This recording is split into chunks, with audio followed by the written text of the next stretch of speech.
events. But notice that a rising NT-proBNP had an even higher likelihood with a dramatic association between the triple outcome, the triple MACE outcome, the benchmark of CV death and heart failure hospitalization, CV death or just heart failure hospitalization alone.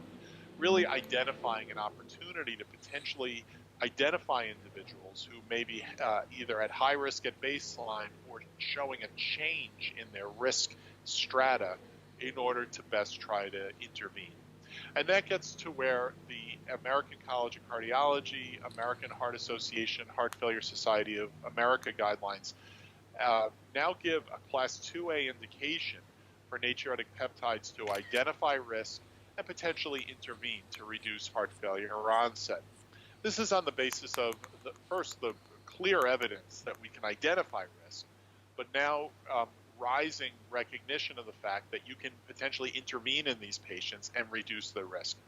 The Pontiac study was a pilot trial taking individuals with type 2 diabetes and an elevated NT-proBNP and randomizing them to an intensified treatment strategy with intensification of RAS inhibitors and beta blockers versus usual care with a follow-up of approximately 2 years. In Pontiac, intensified heart failure management was associated with a substantial reduction in the primary endpoint of hospitalization or death due to cardiovascular disease, with a particularly noteworthy, albeit non-significant because of sample size, impact on heart failure events.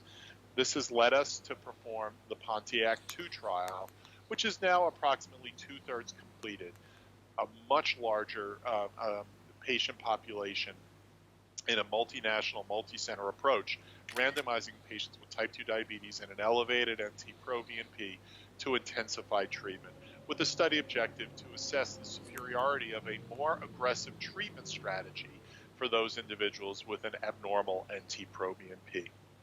We have other evidence that treatment strategies, including SGLT2 inhibitors, might be particularly noteworthy in their benefit for those with abnormal natriuretic peptide values and other biomarkers, as I'll show you. So these are data from the Canvas trial that I'm about to go through, but I wanted to just describe the study sample. In Canvas, we enrolled many thousand patients, over 7,600 individuals with type 2 diabetes, cardiovascular disease, or multiple risk factors. And of those, more than 4,300 patients gave permission for us to collect biosamples at baseline, 1 year, and 6 years. And we've measured multiple biomarkers, but let's first start with NT-proBNP. What we were able to recognize was that individuals in the Canvas trial were surprising in their frequency of elevated NT-proBNP, even if they did not have a known diagnosis of prior heart failure. So these histograms show, and with the red box you can see where